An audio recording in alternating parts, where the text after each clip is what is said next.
asleep in the middle of the day, trying to chase these blues away.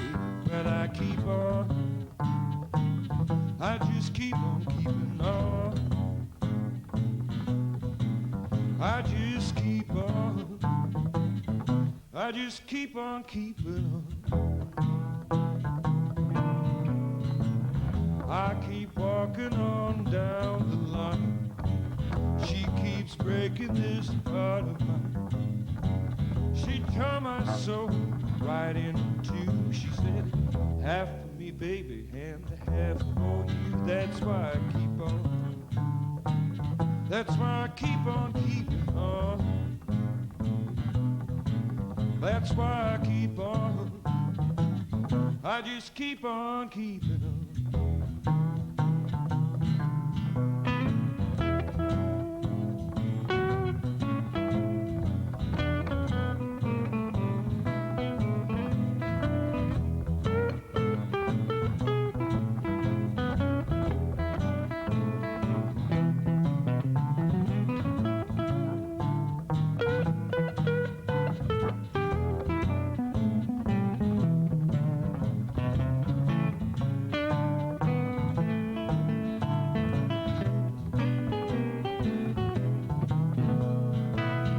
That's my story, what can I say?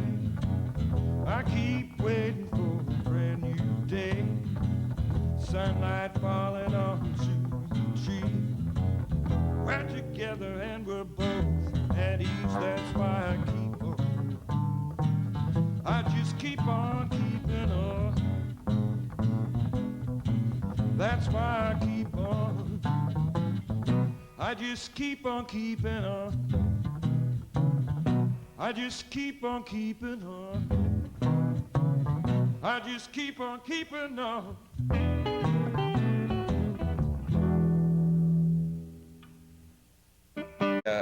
Jim and I played blues for a few years, and what happened was we found that we wanted to augment another instrument. So what happened is we heard that this potter up the road played cello. We also heard that he could, just up the road, yeah, from where we live, and we thought that it would be interesting to see how cello would fit in with a blues band. And Tim turned out to be a very fine improviser, so it worked out well. I understand, Allan, you grew up in Moncton, but you moved to Alma? Yeah, I moved back to an old family homestead about 7 years ago in Alma and renovated an old house. Yeah. What are the odds of finding two people actually to collaborate with, as far as, you know, that type of blues music in a small area like Alma? Well, I think it's pretty well unique. Yeah. Now, you've also appeared on CTV's Breakfast Television. Mm-hmm. You've done some stuff with CBC, Radio Beausejour. I guess you did a 1 hour presentation they did on you guys. Mm-hmm. Yeah. Now, tell me a little bit more about the CBC thing. The CBC thing, well, one great CBC thing is that Holger Peterson played one of our tunes on his blues on Saturday night, and that was a real rush. We met him when we were down at the East Coast and gave him some discs and had our fingers crossed, you know, and he came through and played it, man, so it was really great. Mm-hmm. And then we had the interview in Moncton with Joanne in the morning, and the French and the English CBC have just been great, man, in Moncton. They've been really supportive because we're real green, you know, and they know what's happening, and so they've been really great. And the Arts Pack has featured us as well on television. Can I mention the Arts Pack? Sure thing. That's a great show and a great plug for us as well. Christine McLean, yeah. Okay, great. Yeah. Now, you did the ECMAs in Halifax this year? Yeah. Man. How'd that go? Well, I got sick when I got home, man. That's how good It went so good. I got sick when I got home. We were run down, but just straight out blast. Met a lot of people. Had a good time. We jammed with these cats, Shirley Jackson and the Rockin' Daddies. One night had a real lot of fun. Met people. You know, it was just really far out. One thing I want to show is actually this picture, you guys. We can get a shot of this. This is an incredible picture, and I understand you guys had posters of this plastered all over Halifax. Well, We had them, but they kept taking them, man. I would imagine. You know, Apparently, a couple of them appeared in the women's washrooms as well. Yes, So I don't know how that they went to happened. elevators, Late at hotels, any place we could. Well, other people put them up for us too. Yeah. Yeah. Where was that taken? The photo. That was taken along the shore between Moncton and Alma. Now, what gave you that idea to cover yourselves in mud? Well, it's fun, man. With muddy blues, and you get the mud. And, No, it was no big idea. Just It's, occasionally, when it gets nice and hot, you can go down and slide in the mud. Okay. Tim's brother had his camera with him after we Yeah. went mudsliding and said, "Look up, boys." So we just looked up, and the That's picture was that's taken. how it happened, It yeah. wasn't orchestrated at all. It's about a year ago now, and we went up to Moncton several times and competed at the nightclub of Douzième. They sponsored it, partly sponsored it, and we won the third prize, which is enough hours to record the album in the studio, Staccato Studio in Moncton, and that really got the whole ball rolling. And so through the summer we recorded, and it released it towards the end of last year. Okay. Now, Tim, I know you're from southern Manitoba. Yeah. You've been playing cello since grade 4, is it? Yeah, yeah. Okay. Now, you're inspired by your grandfather. He's Yeah. still playing. He's still At playing. 86? Yeah, yeah. Wow, that's amazing. And you were also one of New Brunswick's finest, is it raku pottery? Right, raku pottery. Now, what is yeah. that? Raku is a method of firing pottery. It has its roots in Japan about 400 or 500 years ago. And it's just a process of firing that gives the pottery a very unique metallic and a white crackle finish. Okay. It's quite an interesting way to fire pottery. When I think of pottery, I think back the days in high school in art class, and they had the big potter's wheel, and the teacher would make it look so easy that you could Yeah. use pottery. Yeah. And then I'd try it, and it'd be like clay flying everywhere, and it'd be in my hair, but it is quite a skill to have. Oh, you got to like mud for that Yeah. too. Yeah.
A very different thing because of the rhyme factor.